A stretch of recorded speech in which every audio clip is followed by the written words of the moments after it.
on screen, we've got Dr. Fiona Arrowsmith, and I'm going to hand over to her so she can take the presentation away. Thank you. Great. Thank you, Paul, and thank you for that lovely introduction.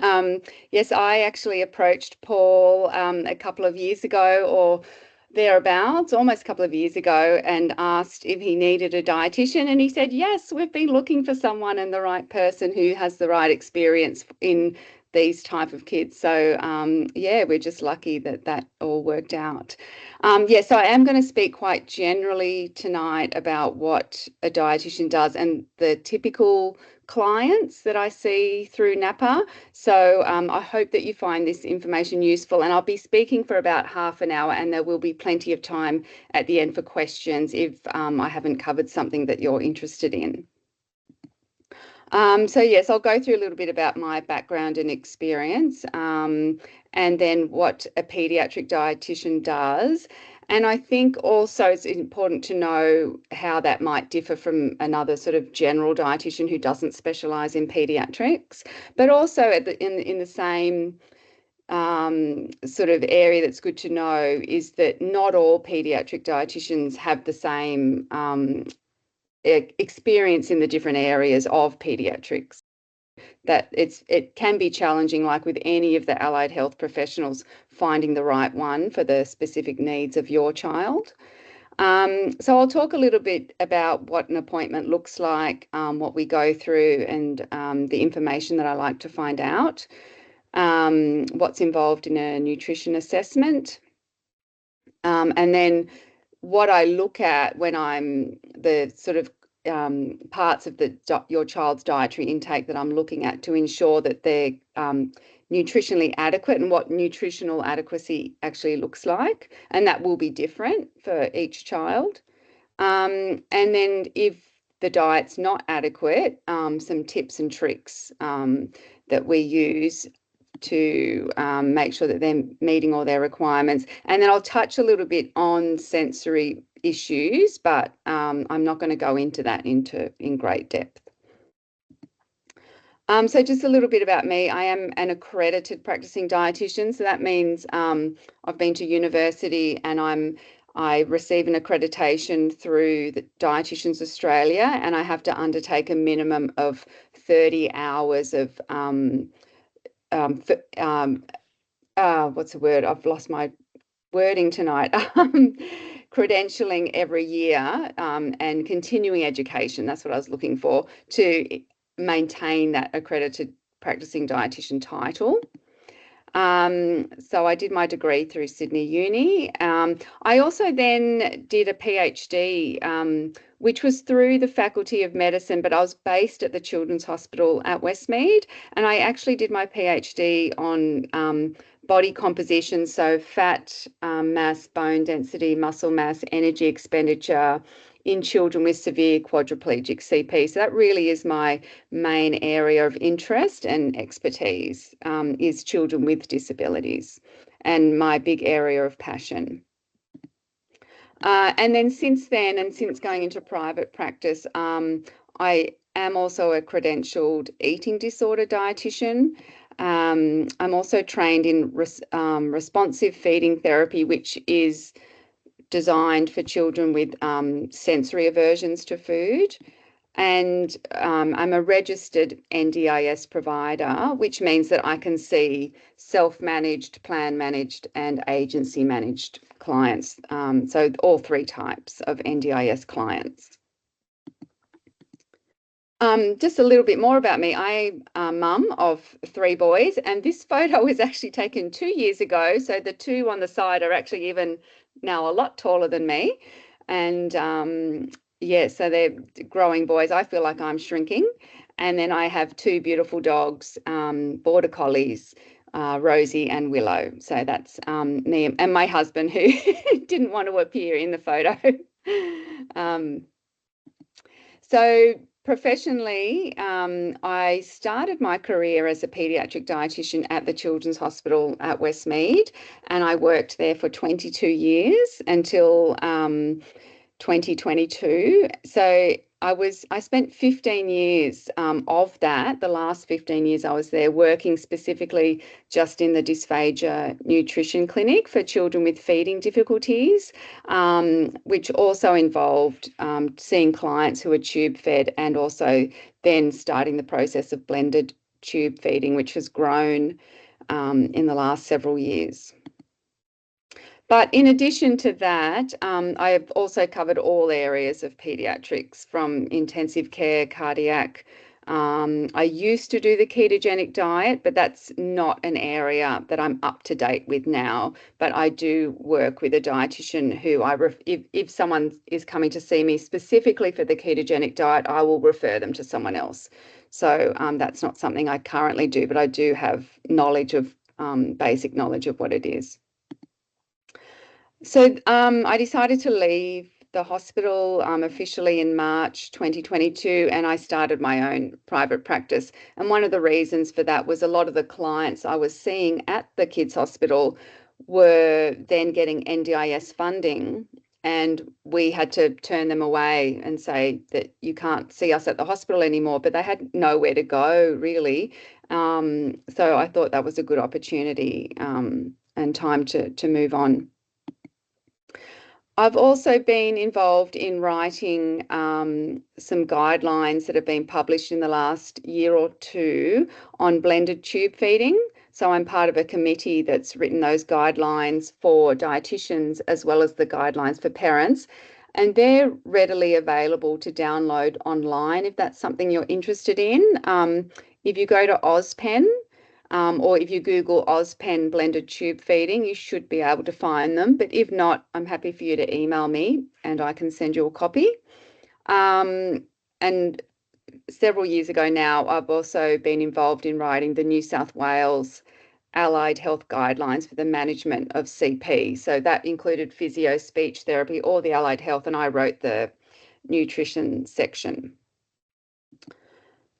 So just the general sort of pediatric clients I see at the moment, which will cross over with some of the children with complex needs as well, is really any children with faltering growth who need help improving weight gain, just general infant and toddler nutrition, fussy eating, ADHD, gut health, nutritional deficiencies, so all that very general pediatrics, but more specifically in what I'll be talking about tonight are clients that I see mainly with NDIS funding at Napa.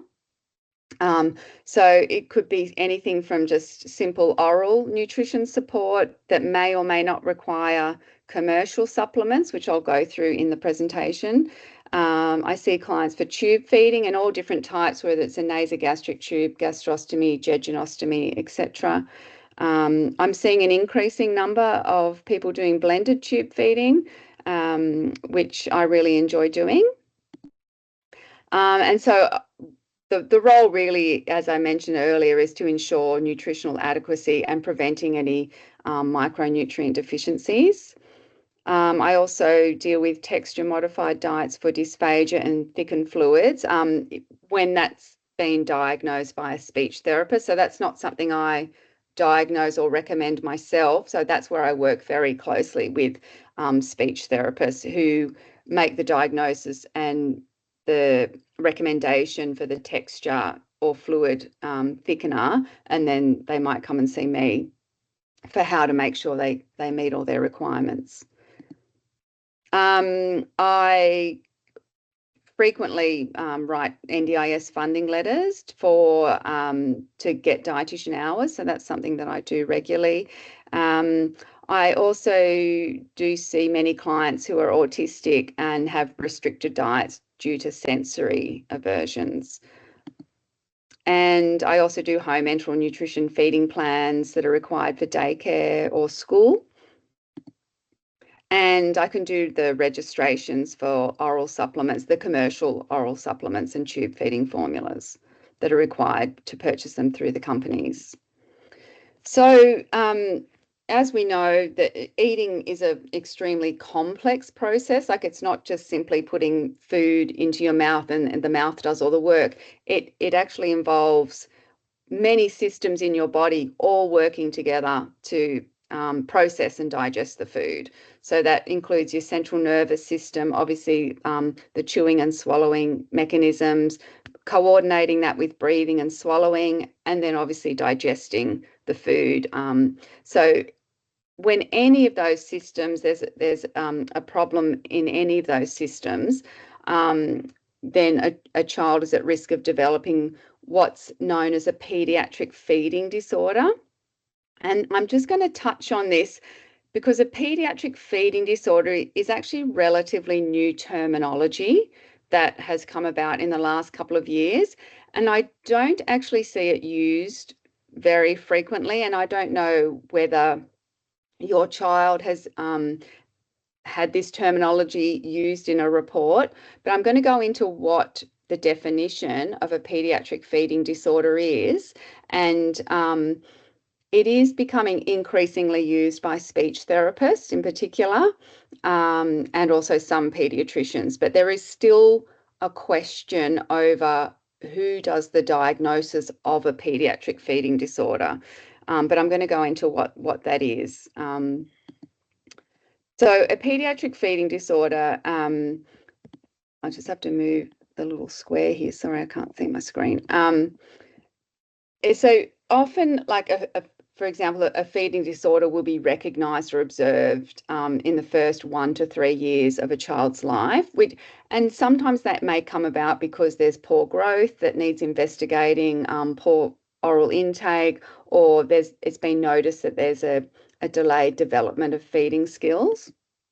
So, of course, some of the most common symptoms that might arise that indicate there could be a feeding problem, so poor weight gain and growth and malnutrition, the refusal or inability to eat and drink, pocketing food in the mouth and not swallowing it. Slow feeding or prolonged feeding times can be an indication there's something going on. Or it can also include children who are very rigid or limited with their food choices and preferences. And of course, delayed feeding milestones. So not progressing on to, for example, lumpier textures and things like that. So the research shows that feeding disorders, or any type of feeding disorder, is present in up to 80% of children with developmental disabilities and or complex medical conditions. So there was a paper that was published. Now, this paper that I do have a copy of it. If anyone's interested, I can email that to you. But this was published only in 2023, last year.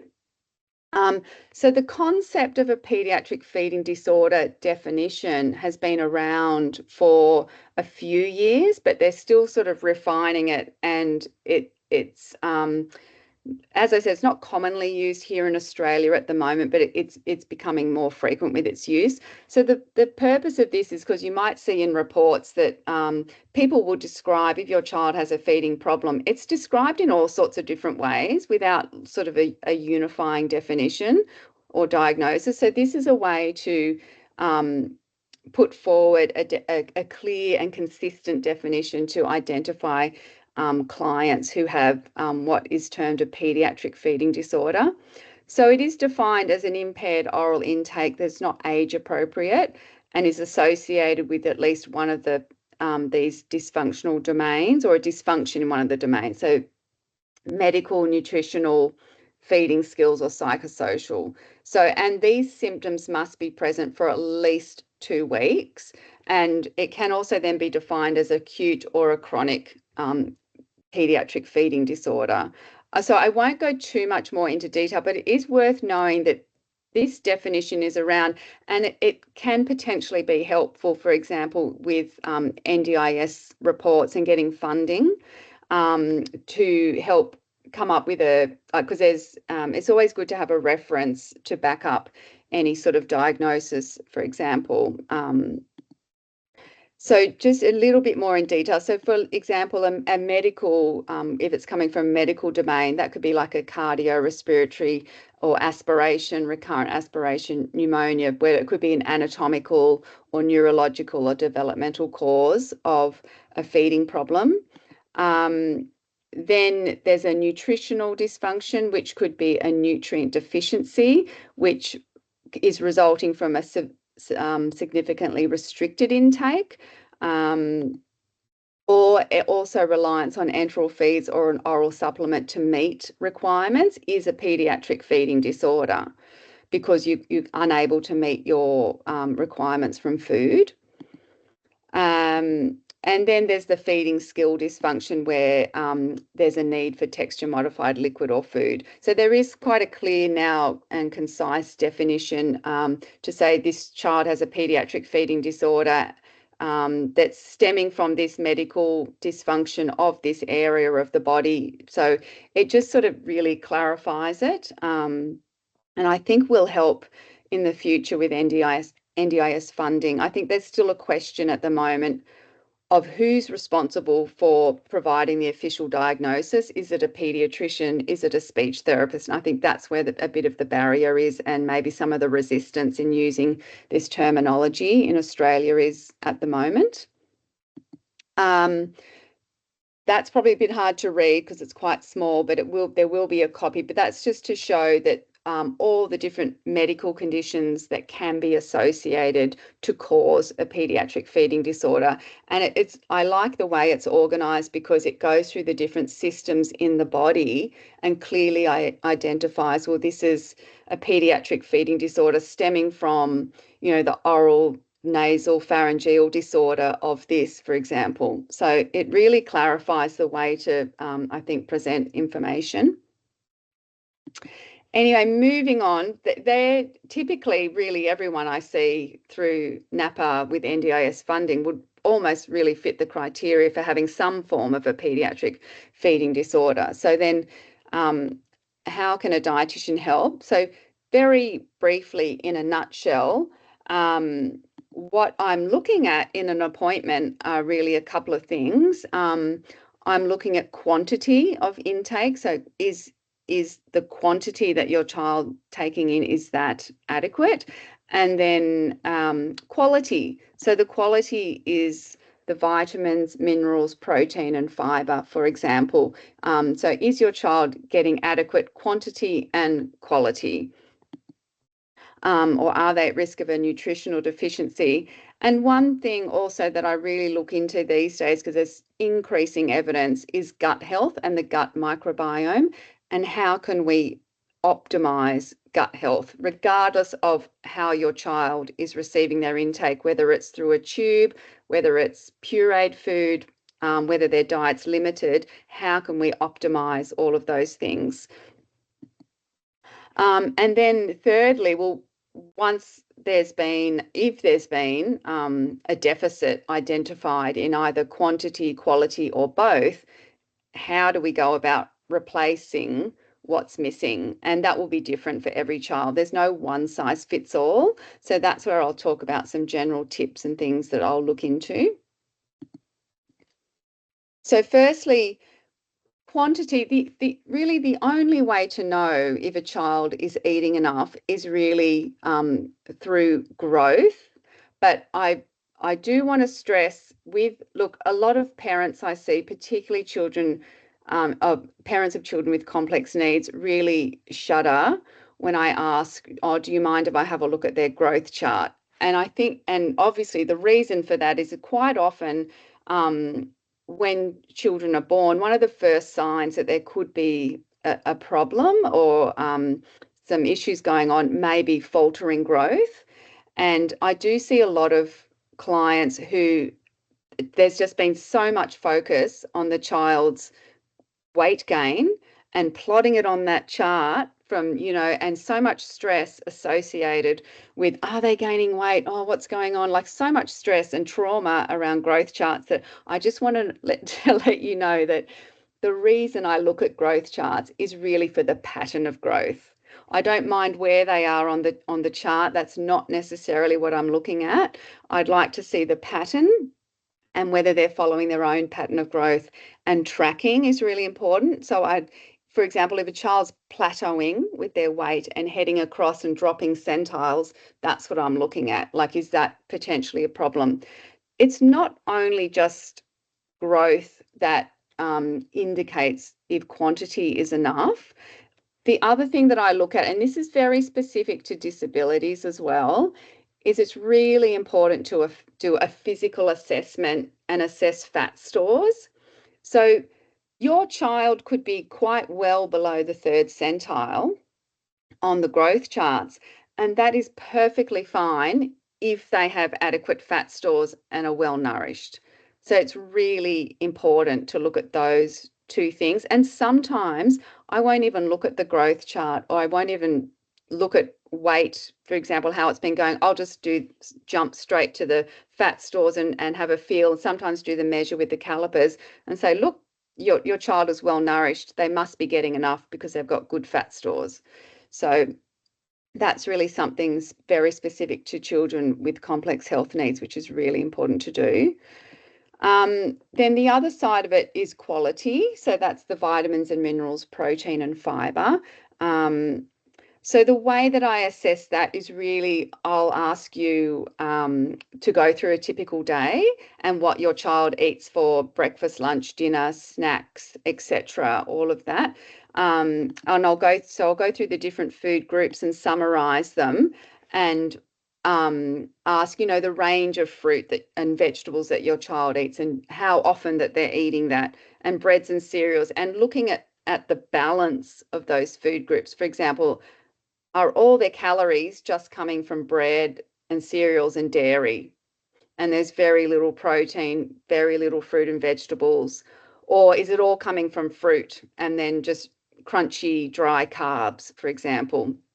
So looking at that and then summarizing the food groups with that food recall will really tell me what's potentially missing in terms of the quality. So they may be getting enough calories, but it's all coming from maybe 1 or 2 food groups, and there's a lot of missing in terms of the vitamins and minerals. So what the important thing that I look at, if something is missing, I can go through each of those food groups and have a look. Well, for example, if milk and dairy is missing, it's unlikely that your child will be meeting their calcium requirements in particular, but milk and dairy also provide calories, protein, and vitamin B12, zinc, quite a few things. So they're things to look out for. The protein group, so meat, chicken, fish, etc., generally provide riboflavin, which is B2, B12, iron, selenium, and zinc. So if that's missing, if they're not eating many protein foods, then I know that those nutrients are likely to be low. Fish and seafood, really important sources of omega-3, which is very important for brain health, and also some vitamin D. But most of the vitamin D we get is from the sun. Fruit and vegetables, I do quite often see kids, for example, particularly those with sensory aversions, who really don't eat much from the fruit and vegetable group. And so vitamin C you can only get from fruit and vegetables. You can't get it from the other groups, whereas a lot of the other nutrients, there's crossover. So if they're not eating much protein, for example, you can get some of those nutrients from the other foods. But vitamin C in particular is only in fruit and vegetables. So that would be a red flag straight away if your child wasn't eating any of that. And then, of course, fiber comes from those plant foods. So that may be causing constipation or bowel issues, for example, if they're not getting much from that group. And then it's really important for children as well to ensure that they're actually getting a range of healthy fats and different types of fats, that their diet isn't too low fat, because there's a lot of the fat soluble vitamins as A, D, E, and K that come in the fats, and also a very good source of calories. If it's warranted or needed, like if I feel that I can't quite get enough information from the appointment and what we've talked about, or I'm a bit unsure, sometimes I'll ask you to keep a 3-day food record. And there's instructions on my website on how to do that. And there's a really good app that's free for parents to download. That app sends all the data to a software program that I have and downloads into my program, and then it spits out an analysis like this. So that's an average daily intake from a 3-day food record, for example. And so that will really highlight where the nutrients are missing and what we need to cover or supplement if needed. So that's a really handy tool to have as well. The other thing I look at is the variety within each of those food groups. So it's not only important that there is each one of those food groups is covered in some way. It's actually also there needs to be some diversity and variety within each of that food group over the week, for example, not in a day, but like, for example, what I mean is, 3 to 5 different fruits, 3 to 5 different veggies, at least a couple of sources of dairy, probably, a few different types of protein, because you can't cover all the nutrients just by eating those same foods on repeat. Like if you just ate apples every day, peas, chicken, and then, if you just had sort of one type from each group, you won't get the diversity to cover all the nutrients. So one of the big things that there's so much research on more recently and that I'm really fascinated by is the microbiome. So the microbiome is all that healthy bacteria that live in your intestine. And if you wanted to learn more about it, there's a great Netflix documentary. It goes for about an hour and 20 minutes or thereabout. And this is it. So it's called Hack Your Health, The Secrets of Your Gut.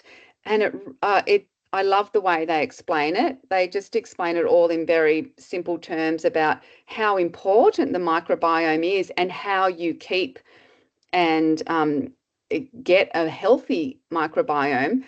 But there's a lot of research on how having a healthy microbiome is actually related to so many systems in the body now. So this is not specifically aimed at for children with complex needs, but definitely it's for everyone. So everyone needs to have a healthy microbiome. And this is one thing that I really focus on more recently in recent times with children is to have a healthy microbiome, you need to be having plant foods and plant fibers, but it's also the diversity of those plant fibers. So I do often have an information sheet, for example, on plant foods and the Super Six plant food groups and getting the variety within each of those groups.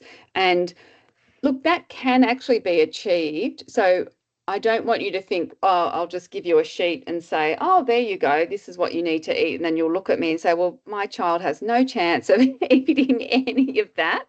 So that's where we look at what your child's likes and dislikes are, or the texture that they're on. For example, nuts and seeds are a brilliant source of healthy fats, calories, protein, vitamin A, fiber, but not everyone can eat them. So there's, you can use nut butters, for example, for children who may be on a pureed texture diet. You can mix nut butters in a really handy way. Or seeds, you can soak overnight in water or milk and soften them, and they can be then added to porridge or wheat bix or something of a softer texture. So there's ways like that these things can be incorporated, but it's based on what I go through are your child's likes and dislikes and how we can make those changes to suit you and start introducing some of those. So really, the other thing I look at, well, if your child's not meeting their requirements, what is stopping them from meeting their requirements? And is it just calories that they need, or is it vitamins and minerals that they're missing out on, or is it both? And then that will help us work out how to move forward and what we need to do. So if it is from a pediatric feeding disorder, what is it, a swallowing problem? Is it a gut problem? Where is the issue? And so therefore, how are we going to address it? Also, all of these principles still apply to children who receive their nutrition via a tube. even or blended tube feeding. So sometimes children are not meeting their requirements due to the intolerance of tube feeding, like vomiting or diarrhea, constipation, reflux, etc. So there's still all of these principles apply in terms of trying to get the right quantity and quality in, and even looking at fibre in children who are fed via a tube. Like, how can we get some of those healthy fibres in to improve their gut health? Also, texture modified diets that I mentioned before, sometimes it can be challenging to get the meat in, or the right types of fibers, or sometimes children are given the same sort of batches of food on repeat and they don't have that diversity. So it's also looking at, is the diversity there? What else can we start adding in that's not going to make it, you know, too much more time consuming, etc., for you to prepare meals, but little things that we can add which will really add a lot of that nutrient density. And then also, of course, if there's a sensory aversion that's preventing children from eating a wider variety of food, that's really challenging. And that's where I also work with other therapists, like either speech therapists or OTs, for some potentially hands-on therapy to help with sensory aversions. So, of course, if there's a sensory aversion, I'm only going to touch on this briefly. I'm not going to go into this in great depth, but eating is a very sensory experience. So it involves all five senses all happening at once as soon as you put food in your mouth. So that can be very overwhelming for some children. And quite often we find that children who do have a problem with sensory processing for whatever reason, they do narrow down their food choices and may end up on sort of a very bland or beige diet. And the reason for that is, for example, if you have a punnet of blueberries, every time you pick out a blueberry from that punnet, every single one of them could be different. And that's very overwhelming for a child. They're unsure what they're going to get when they put that in their mouth. So they end up cutting out that food. If you have processed food like crackers or even bread or milk, those type of things, if something out of a packet like that, they're going to be the same every time you eat them. They're very predictable. They're quite plain. They're not going to vary. So children who do have sensory processing difficulties or a sensory aversion tend to really narrow down their food choices to those foods that are going to be very predictable. So that's where we can work on, well, what other foods are very predictable but is a new food, for example. So strategies like that to try and broaden their intake. So some of the things in terms of replacing nutrients, for example, it's always based on the information I've gathered through the appointment and you telling me what your child's food preferences are and what they like and dislike. So then, for example, we can make swaps, like, you know, if they like white bread, we could choose the white bread that's fortified with iron and zinc, which is that Wonder White bread. Or we could look at a different cereal. So cereals are actually a really good source of nutrition for children on quite limited diets, because most of them, you can see here, if you're choosing Kellogg's, for example, or one of the bigger brands, they're usually fortified with a whole range of vitamins and minerals. So they can actually be a really important source of nutrients. So it's just making some basic food swaps or trying to add in new foods that have that nutrient density, but based on the sensory preferences, if that's what the issue is. If something's dry and crunchy, trying to add in something that's dry and crunchy, but with a bit more nutritional value. Or making plain recipes with added ingredients. Like, for example, on my website, I have a range of recipes, like things like plain vanilla cupcakes, but I've added almond meal into them. Or I've got a chocolate cake recipe that's made with black beans and 5 eggs and flax seeds, but it's all blended together, so it's very smooth and it just tastes like a really moist chocolate cake. So things like that, like what can we add to the food that your child's currently eating to add that nutrient density and cover those vitamins and minerals that might be missing? Because where possible, I will always try and get the nutrients from food rather than a supplement, because when you supplement, you're just supplementing potentially one vitamin or one mineral. But when you're adding in food, you're adding in so many other properties that are going to add to your child's diet. Or little things like you can add extra milk powder to milk or cooking for calories, and extra calcium and protein as well. And I'm always careful not to add anything. If a child has a sensory aversion, I wouldn't add something to a food that they're really heavily relying on that might significantly change the taste or texture, color, that they could end up not eating that food. Look, sometimes, as I just mentioned, I will always try to work out ways that we can get nutrients from food. Sometimes if it's just not possible or we've tried things and it hasn't worked, I do resort to the commercial supplements. So you might have seen like Kids Essential and Pediasure powders around. There's also a newer one on the market, Aptogrow, which is a really good option as well. The problem with those is they're all milky based. So, and if your child doesn't like or tolerate milk or milk protein, they're not going to like them. And that's where the challenge can be. So sometimes we have to come up with more creative ways to add them in. Like you can use them in cooking. For example, there's a Pediasure recipe book that has pancakes and cupcakes and things, but some of the nutrients will be destroyed, like vitamin C is destroyed with heating.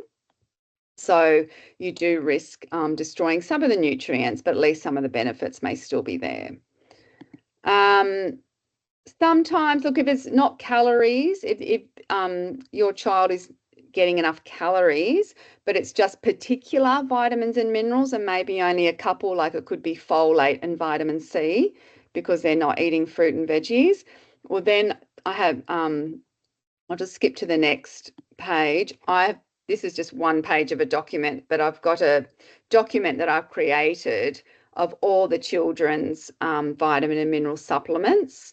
It goes for about 8 pages. It's a table like this that's got because otherwise if you go to the supermarket or the chemist and you're looking on the shelf, you're not going to have a clue what you're picking, and if that's actually going to meet your child's requirements for what they're missing. So this is where I can make a recommendation, go, look, they're missing vitamin C. This one, for example, Pentavite Gold has a lot more vitamin C in it than the chewable tablet, but it also depends on what they'll accept. So that's the other thing we need to work out as well. So that's it in a nutshell of basically the ways that I'll look at making sure your child's diet is adequate in quantity and quality, and really optimizing their overall health and well-being. So I hope that that's covered some information that you're looking for tonight. And I'm ready for questions now. Thanks, Paul.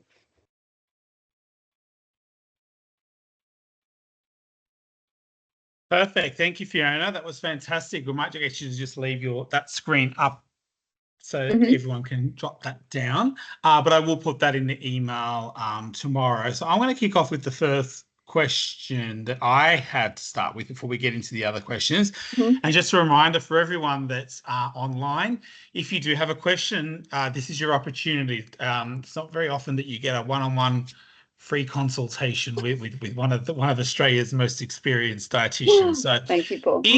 In that vein, I wanted to ask you 2 kind of simple questions to kick us off. You mentioned in your opening bio that you're an accredited dietitian. Is there a difference between an accredited dietitian and a dietitian, or are all dietitians accredited? No, so if you only have to be an accredited practicing dietitian if you're working in private practice. So in the hospital system, you don't need to be, you obviously have to have the qualification of a university qualified dietitian, but you don't need to have that APD title in the hospital system. There is, however, it is important to know there is a difference between a nutritionist and a dietitian. Yeah, that was going to be my second question. So maybe if you can just explain what perhaps you can do that is more than perhaps a nutritionist can help someone with. A nutritionist doesn't have to have any particular qualification or and you Paul, you could call yourself a nutritionist if you wanted to, if you've read a textbook, for example, on nutrition, and you could just say that that's your experience. So that's really the difference that I'd be mindful of, is that anyone can call themselves a nutritionist without having any qualification. So it really depends on, whereas a dietitian has a minimum of 4 years of training at university, and then there's no set path after that. So it really depends if you're looking at their where they've worked and what their experience is. And Right. for that accreditation, yes, I have to do 30 hours of continuing education in my area of expertise every year. Okay, great. Thanks for that.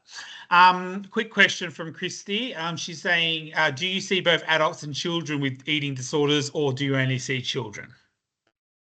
Only children. And to be honest, look, I do have the eating disorder credential, but I got that when I started private practice. I wasn't doing it in the hospital, and I'm probably not going to carry on with that credential, because you have to do an additional 15 hours a year of just purely eating disorder training on top of what I already do. I just can't maintain it. So look, I do see a lot of kids, for example, who are potentially heading down that path of possible heading into an eating disorder.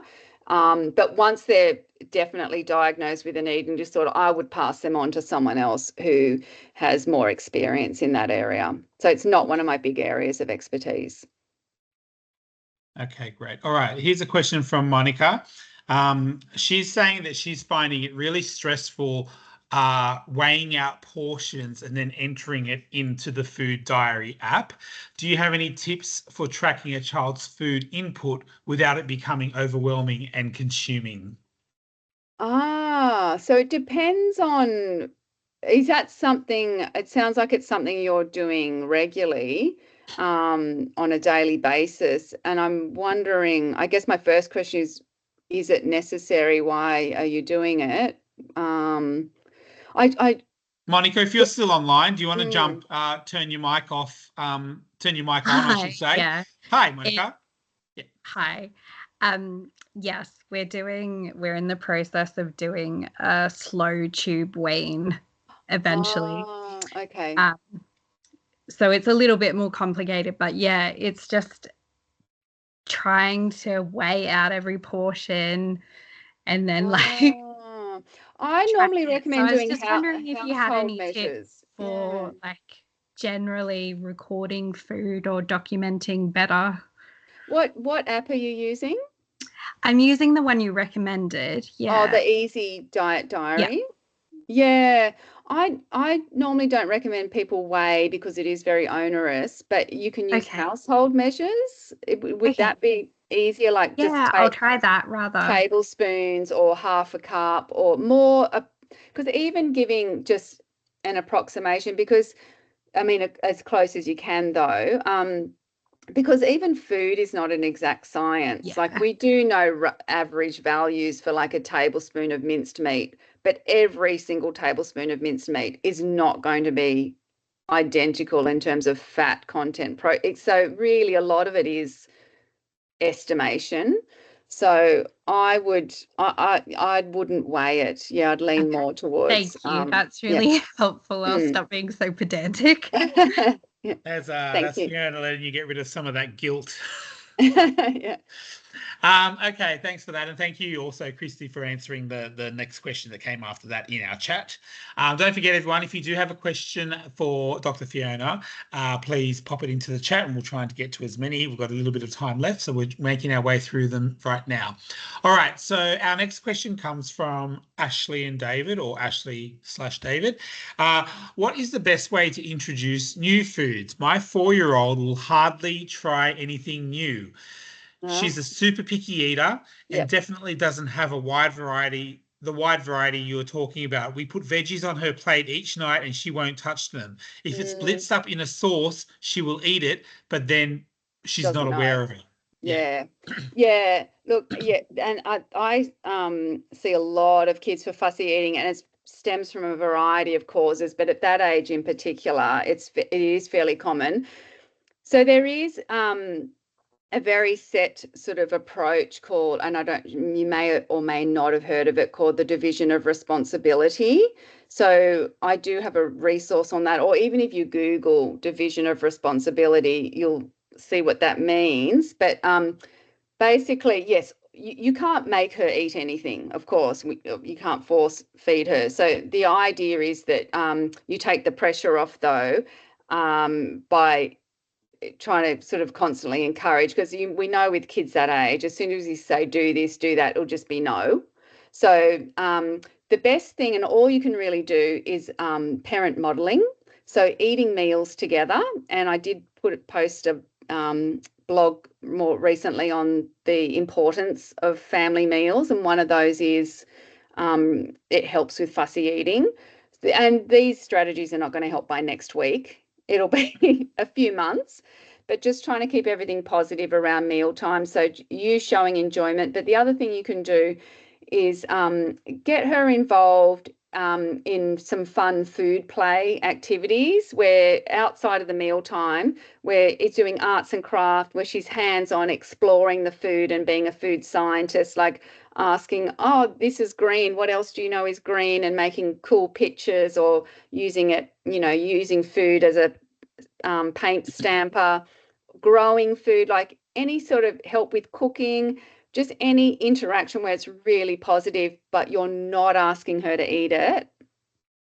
Over time, those positive strategies will work, but it generally doesn't work when you're at the table and it's on the plate and you're strongly encouraging them to put it in their mouth, and that's where it becomes very frustrating. But I hope that helps to answer your question. But all of those things take months. It's not going to, but making sure also with that division of responsibility, routine is really important. So making sure that your child is hungry when they get to a meal time, and that they're not snacking and grazing leading up to a main meal. Great. Okay, great. There was some great tips in there. Christy's asking, what advice do you give to those participants with orofacial myofunctional disorder, OMD? Oh, like what advice do I give? Well, that's the question. Christy, if you're online, do you want to pop on and tell us if there's anything more specifically that you wanted to know? Hi, I'm Christy. Yeah, Hi, this OMD is some of my participants got that diagnosis. It's the oral muscles Right. malfunction. They could not chew as Yes. a normal kid. Yes. Yeah, and could not chew, and that could not pronounce. Yes. Yeah, could not pronounce properly. Yes. Yep. So Look, from the dietitian's perspective, is there any advice you can give us? Look, so that's where I really rely on an assessment by a speech therapist who specialises in feeding. I would need them to do an assessment to look at what the child's feeding skills are, and firstly, what texture of food is suitable for them, and how much food can they manage? Like, what is realistic for how much food they can manage each mealtime, and does that need to be supplemented with a product, for example, because they can't take in enough food in a day because it takes them all day to eat. They're the things. So really, they would need an assessment by a feeding therapist first. And then I could look at what they're eating. And again, it still would be those same principles apply. Are they getting enough quantity and quality? And if not, then looking at what's missing and how are we going to supplement that in what they can manage orally. Okay, thank you very much. Thanks for that. Thanks, Christy. Monica's got another question for you. How often would you recommend a nutritional blood test panel for a tube-fed child? Yeah, that's an interesting one. And funnily enough, I have a group of dietitian colleagues that I chat to regularly. We were just talking about that today because so the guidelines used to be there were guidelines by Dietitians Australia, but they no longer exist. They used to be every 12 months. In reality, I probably recommend them to at least every 18 months. And I usually try to get them done when the child is having a blood test for another reason. So like if they're going into hospital getting some bloods taken or a doctor has ordered some bloods, I'll say, look, can you add on these nutritional ones?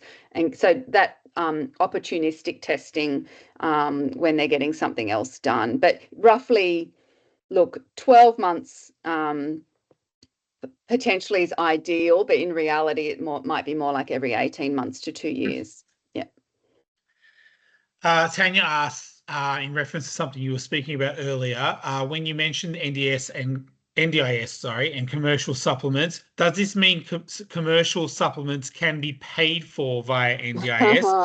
I don't. Yeah, my son is on Maltolfa liquid. Maltolfa liquid for iron deficiency due to ARFID. ARFID, yeah.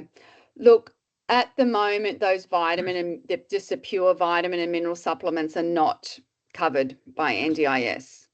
So the iron supplements, or if you went and got a vitamin C supplement, they're not covered.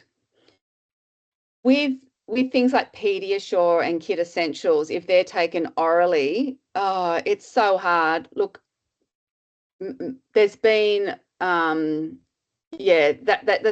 being increasingly knocked back as well by NDIS. It's getting harder to get funding for those, even for kids where we can clearly provide evidence that they cannot meet their nutritional requirements orally with food, but they can with drinking a supplement.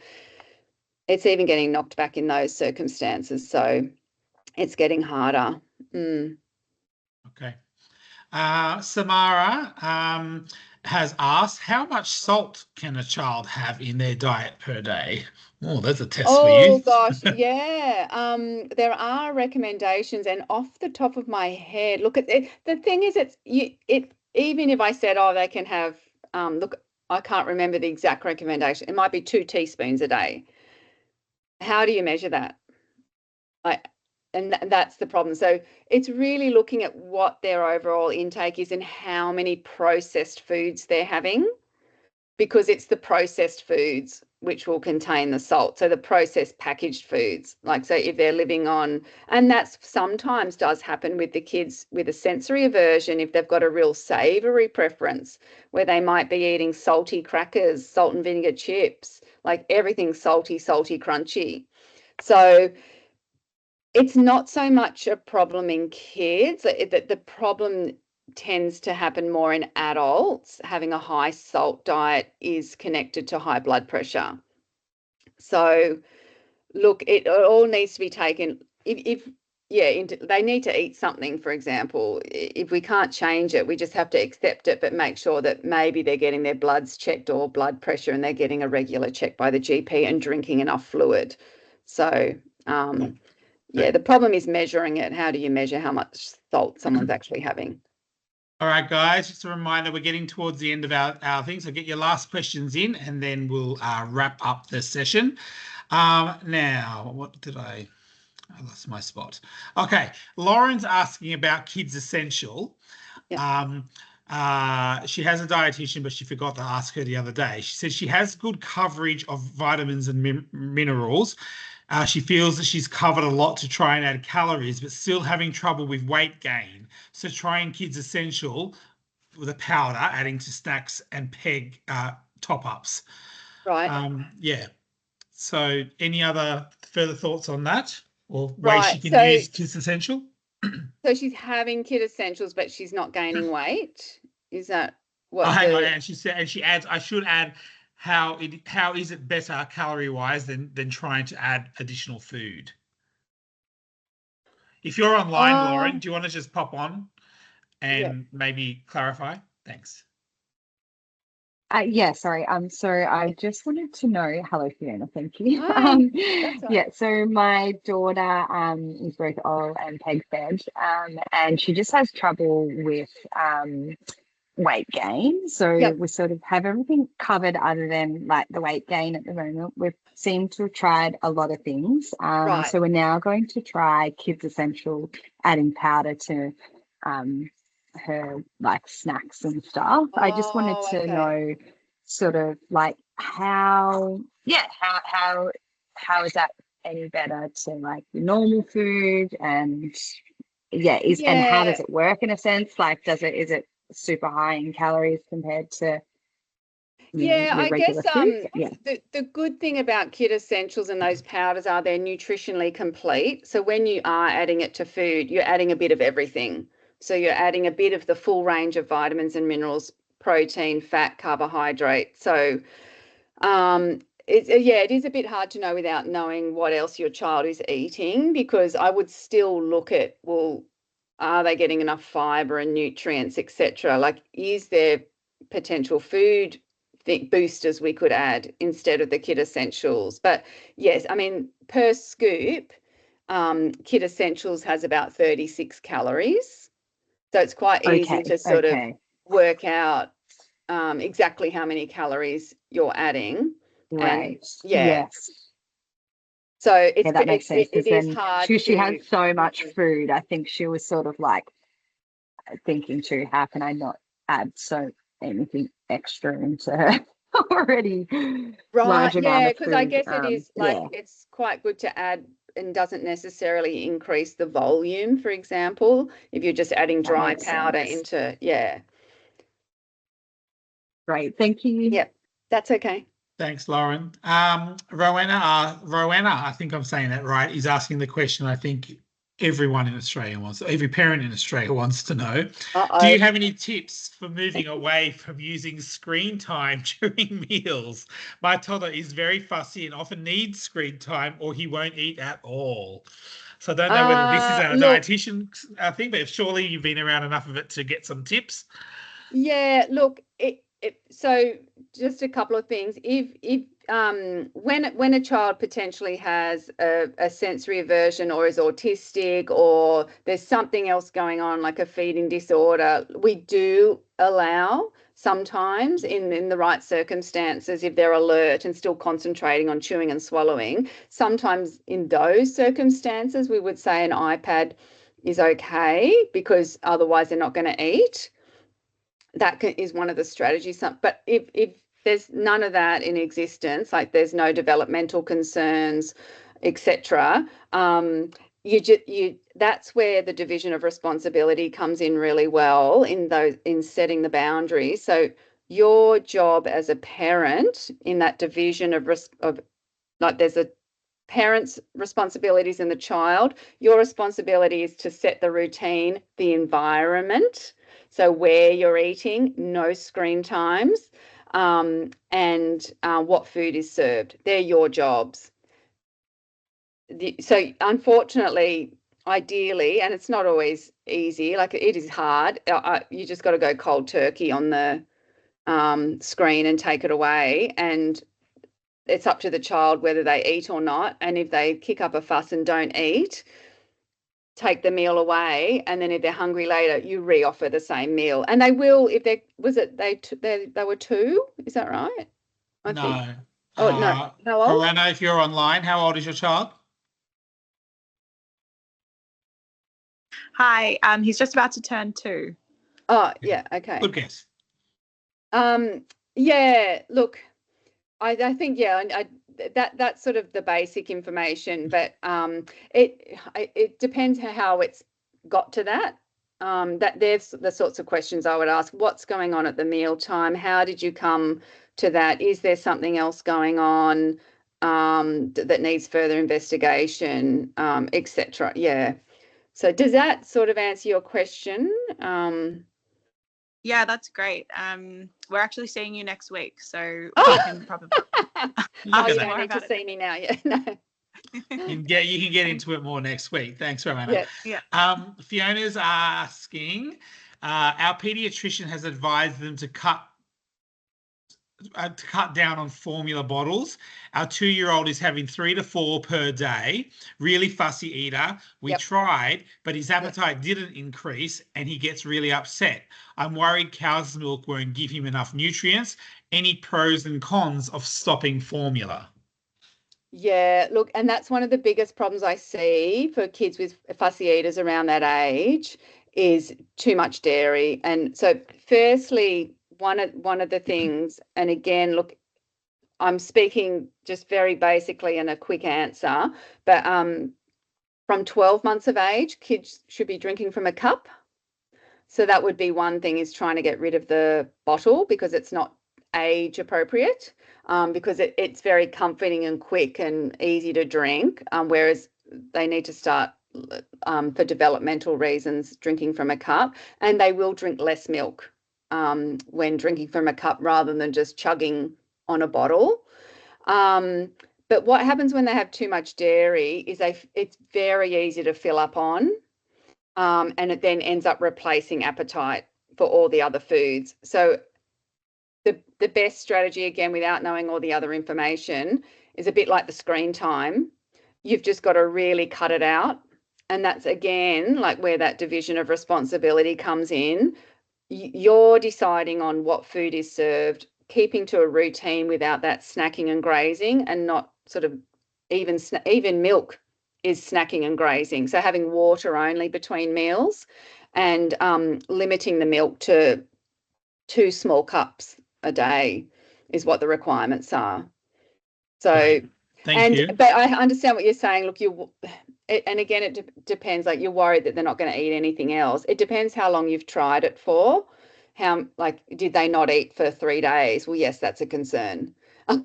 Or just, and that's where I'd need more information. Yeah. Fiona has said thank you to Fiona, so thank you. Yeah. Okie dokie. Last couple of questions, guys, and then we'll wrap it up for the night. And I knew we'd get a poo question. Oh, yep. I'm used to talking about that. Yep. I'm sure you are. Is a child's poo consistency, i.e. a 5-year-old that always has loose stools, an indication that a dietitian may be needed? He's generally a great eater, but has low iron. Oh, okay. That's interesting. Well, yeah, again, there'd be a lot of questions to go through, but one thing would be, is there a family history of celiac disease? Because actually having loose stools and iron deficiency, if otherwise eating well, could be an indication that things are not being absorbed. But also, if that's all clear and you've done that, and that's fine. One of the other things is, how much fruit is he eating? Because fruit serves at that age should only be 1 to 1.5 serves a day. So fruit is very high in fructose, and that can cause loose stools. And when you get loose stools, there's a fast transit time through the gut, which decreases the time that nutrients can be absorbed. So it could be an iron deficiency because he's not eating enough iron, or everything's rushing through the gut too quickly and it's not being absorbed. So it depends. Yeah, it sometimes is dietary related, or sometimes it's helpful to have some of those screening blood tests done just to rule other things out. That question was from Jessica, and she's just said thank you from Poo Mum. Nope, we haven't had the test, so that might be a good start. Yeah, you can get that just at your GP. Is just some screening bloods just to make sure that that's not a problem. Yeah, to rule that out. That might be a good starting point for you, Jess.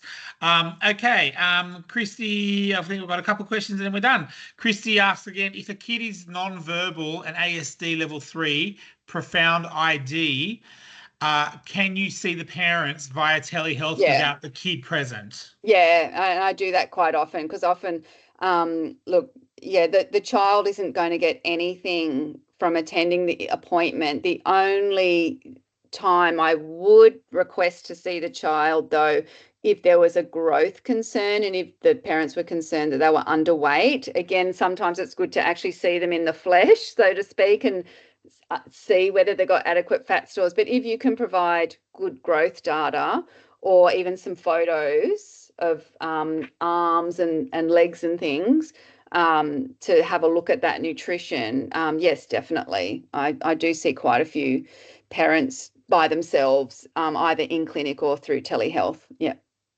Perfect. There's another pointer from another parent for you, Jess, that lactose could also possibly cause loose BM. Yep. Yep. Bowel movement. I'm getting there. Yep. All right, last question. Emma has asked, my 7-year-old son is on blended tube feeds. Do you know any good apps for tracking calories, macro nutrients for children? No, the Easy Diet Diary app would be the best one. Like, it's not specific for blended tube feeding, but you can actually put recipes in there, and then you can enter it's only the macronutrients, so protein, fat, carbs, fiber. It doesn't include vitamins and minerals. That's probably the best one to use, but no, there's no sort of specific blended tube feeding app. However, that is something that we're looking at developing through that AusPen group that I mentioned. I was part of developing those guidelines. We are really hoping to develop a blended tube feeding app for parents, specifically for that. Yeah. Perfect. I think that's the last of our questions. I'm going to do mention a couple of things to wrap up. So you've probably got one last chance to get a question in. So I'm going to take this opportunity to really thank Dr. Fiona Arrowsmith for her time in putting tonight's presentation together and answering all your questions. As a reminder, you will get a link to the recording of tonight's presentation, as well as the presentation that you saw on screen tomorrow from myself. I'll send that out. So don't stress too much. In that email will also have all the contact details that you see on screen. Obviously, as Fiona mentioned in her intro, she has her own business now called Dietitian for Kids. She does specialize in the pediatric field. She sees people in a couple of locations across Sydney. Most importantly, she sees people at Napa on Tuesday mornings between 8 and 12. So if you're already coming to Napa, you can try and tie it in with your existing appointments. Otherwise, she's available in her other locations or via telehealth at any time and can see anyone across the nation via telehealth. A quick couple of reminders. Thank you for everyone for tuning into it. We have 3 more Napa Nights coming up. I won't go through them in too much detail, but our July one is all about disability travel tips. So Julie Jones will be joining us, who's the publisher of Have Wheelchair Will Travel. He's like an expert on traveling with kids with disability and has a magazine all about it. Lots of great tips about that, even about concessions you can get, all the tips, the things you need to be asking your the airlines and the accommodation, all that sort of stuff. So that's going to be a really great session. Our August Napa Nights will be about NDIS and nursing and how to get the most out of your NDIS plan in regards to nursing supports, which can include things like continence products, tube feeding products, wound care and pressure injury needs, all that sort of stuff. So if you have a child that has any of those needs, then you really should be having a chat to a nurse about making sure all that stuff is included in your NDIS plan. And September is a really special celebration of 5 years of the book Special. So for those of you who I'm sure may or may not have read the book Special, Antidotes to Obsessions That Come with a Child's Disability, written by Melanie Dimmitt. We're very fortunate to have had a long history of chatting with Melanie Dimmitt through these Napa Nights. And we will be having a chat with her to celebrate the 5-year anniversary of the release of that book. And she'll also be catching up with 3 families who featured in the book and see how they're going 5 years further on into their disability journey. So that'll be a really special night as well. You can get tickets for all 3 of those upcoming Napa Nights through Eventbrite, or just look out for the Napa Centre socials, and we always put the links on there as well. I don't think we've got any other questions? Just really comments. So again, thank you very much to everyone who has tuned in tonight and taking time to invest into listening into Dr. Fiona Arrowsmith's presentation. I will send that email out over the coming tomorrow, and I bid you adieu. Bye-bye. Thanks, Paul. Bye. Thanks, Fiona. Bye.